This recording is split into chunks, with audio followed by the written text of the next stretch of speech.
Welcome to Pragati education 24। आप सभी का एक बार फिर से स्वागत है आपके अपने यूट्यूब चैनल प्रगति एजुकेशन 24। देखिए, CSR rule Rajasthan contractual to hire civil post rule 2022 जो कि राजस्थान में कार्यरत संविदा कार्मिकों को नियमित करने के लिए या यूं कहो कि सभी को एक प्लेटफॉर्म पर लाकर उन्हें नियुक्त करने के लिए एक नियम बनाए गए थे। उन नियमों में बहुत सारे कैंडिडेट को कुछ नियमों के अनुसार संविदा रूल में ले लिया गया था, लेकिन कुछ कैंडिडेट अभी भी वंचित रह गए थे जिसकी कमी अभी तक पूरी नहीं हो पाई है। एक लेटर जारी किया गया है संविदा रूल 2022 को लेकर। देखिए, मुख्य चिकित्सा एवं स्वास्थ्य अधिकारी समस्त जिले राजस्थान को लेटर लिखा गया है कि राष्ट्रीय स्वास्थ्य मिशन के अंतर्गत यानी कि एनएचएम की मैं बात कर रहा हूं, चिकित्सा विभाग की, जिसमें Rajasthan contractual hire to civil post rule 2022 के तहत नियुक्ति से वंचित संविदा कार्मिकों की पत्रावलियों में लगे अपेक्षों की पूर्ति करने बाबत, यानी कि ऐसे कार्मिक जो नियुक्त नहीं हो पाए थे, सीएसआर रूल में नहीं लिए गए थे, किन्हीं कारणों की वजह से, उन कमियों को पूरा करने के लिए लेटर निकाला गया है। उपरोक्त विषय अंतर्गत लेख है कि राष्ट्रीय स्वास्थ्य मिशन के अंतर्गत Rajasthan contractual hire to civil post rule 2022 के तहत नियुक्ति से वंचित कार्मिकों की जिलेवार सूची। देखिए, दो तालिका दी गई है, टेबल ए और टेबल बी, यानी कि तालिका ए और तालिका बी।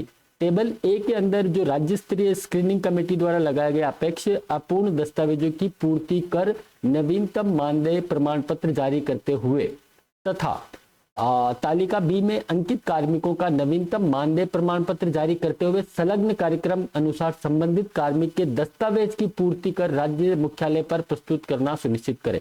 देखिए, दो टेबल दी गई है, लगभग 126 के आसपास टेबल ए में है और 316 के आसपास तालिका बी में दिए हुए हैं। तो ये जो कार्मिक हैं, इन्हें संविदा रूल 2022 में अभी तक नहीं लिया गया है, ये नियुक्ति से वंचित है क्योंकि इनके किसी के जो है नोटिफिकेशन जब जारी हुआ था वो नोटिफिकेशन अवेलेबल नहीं है, बहुत सारी कमियां हैं, किसी का जो है पद सैंक्शन नहीं है, बहुत सारी कमियां हैं, वो कमियां पूरी करने के लिए लेटर निकाला गया है। तो देखिए, संलग्न तालिका में वर्णित निर्धारित दिनांक को प्रातः 10 बजे से मैं संपूर्ण दस्तावेज सहित उपस्थित होना सुनिश्चित करावे। कैंडिडेट को नहीं जाना है, कार्मिक को नहीं जाना है, संबंधित जिले के जो भी अधिकारी कार्य है कर्मचारी, वो इन दस्तावेज को लेकर निदेशालय जाएंगे। इसमें साफ साफ लिखा है कि इस हेतु देखिए Rajasthan contractual hire civil post rule 2022 से वंचित संविदा कार्मिकों को निदेशालय नहीं भिजवाया जाए, आपके कार्यालय से कार्मिक को समस्त दस्तावेज सहित भिजवाया जाए। दो तालिकाएं इसमें दी हुई हैं और जिलेवार कार्यक्रम भी इसमें दिया गया है। देखिए, स्क्रीनिंग हेतु जिलेवार जो कार्यक्रम दिया गया है वो दिया है 7 जनवरी 2025 को अजमेर, बारा, बाड़मेर, बूंदी, भरतपुर, धौलपुर, अलवर, दौसा, जालोर, झालावाड़, करौली और पाली। और 8 जनवरी को चित्तौड़गढ़, चूरू, जैसलमेर, जयपुर प्रथम, द्वितीय, झुंझुनू, सीकर, सिरोही, टोंक और हनुमानगढ़ को। और 9 जनवरी को भीलवाड़ा, बीकानेर, जोधपुर, कोटा, नागौर। और 10 जनवरी को है जो है बांसवाड़ा, डूंगरपुर, राजसमंद, सवाई माधोपुर, श्रीगंगानगर, प्रतापगढ़ और उदयपुर। इन जिलों को स्क्रीनिंग निर्धारित कार्यक्रम के अनुसार जो भी कैंडिडेट वंचित रह गए उनके दस्तावेज लेकर वहां पहुंचना। देखिए, तालिका ए जो दिया गया है इसके अंदर मैं आपको एक दिखा देता हूं। जैसे सीरियल नंबर दिया हुआ है, आप कैंडिडेट का नाम है, यहाँ पे आपका पोस्ट का क्या नाम है और आप कहाँ प्लेस ऑफ पोस्टिंग है और आपका डिस्ट्रिक्ट क्या है, वो डिटेल यहाँ पे दी गई है। तो आप लोग देख ले, इसमें कहीं आप ऐसे कैंडिडेट तो नहीं है जो किसी कारणवश आप जो है वंचित रह गए थे। इसमें प्लेस ऑफ पोस्टिंग दिया हुआ है जो भी कैंडिडेट उनका, जैसे NMTC block Buhana, CMHO Bikaner, UPSC Muralidharan, यानी कि आगे डिस्ट्रिक्ट दिया हुआ है, इधर आपका नाम दिया हुआ है। ये अगर आप चेक कर ले पोस्ट के अकॉर्डिंग कि कहीं आपका नाम तो इस लिस्ट में नहीं है, अगर है तो आप आपके संबंधित जिले के सीएमएचओ से जो है संपर्क करें। 126 जो कैंडिडेट है उनकी लिस्ट यहाँ पे दी गई है। इसके बाद जो है एक लिस्ट और दी गई है,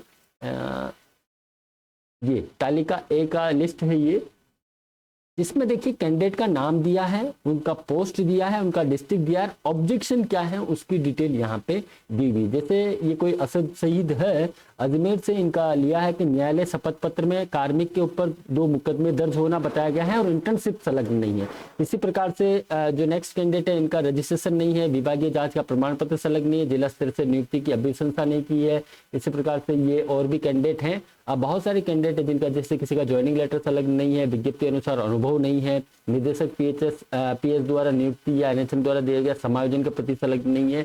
आप एक बार आपका नाम यहाँ पे चेक कर ले, जैसे नितिन कुमार साहू, नियुक्ति जिला स्तर से इस संबंध में एनएचएम द्वारा जारी दिशा निर्देश समायोजन के प्रति संलग्न नहीं है, विज्ञप्ति अनुसार योग्यता व अनुभव नहीं है, सेवा निरंतरता व विभागीय जांच का प्रमाण पत्र संलग्न नहीं है।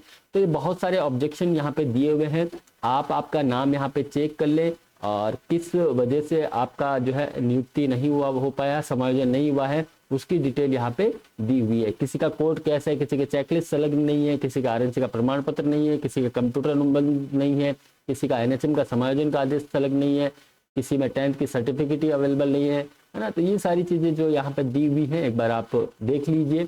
जैसे देखिए बैचलर ऑफ सोशल साइंस की डिग्री नहीं है, यानी कि जिस पद पर आप नियुक्त हुए थे नियुक्ति के समय, उस समय आपकी उस विज्ञप्ति में योग्यता क्या थी, उसके अकॉर्डिंग आपका डॉक्यूमेंट होना आवश्यक है। बस वो ऑब्जेक्शन पूरा होने के बाद आप सभी कैंडिडेट को भी इसमें समायोजित कर लिया जाएगा सीएसआर रूल 2022 में। तो ये लिस्ट दी हुई 318 टोटल कैंडिडेट है इसके अंदर, एक बार आप देख लीजिएगा, ये सारी डिटेल है।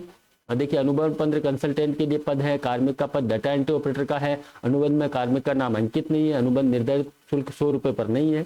ये सारी चीजें हैं जो एक बार आप देख लें। ये संविदा कार्मिकों के लिए दिया गया है, जो संविदा कार्मिक की स्क्रीनिंग हो चुकी है, स्टेट से ये ऑब्जेक्शन दिए गए हैं, इन्हें जल्दी आप पूरा करवा लें।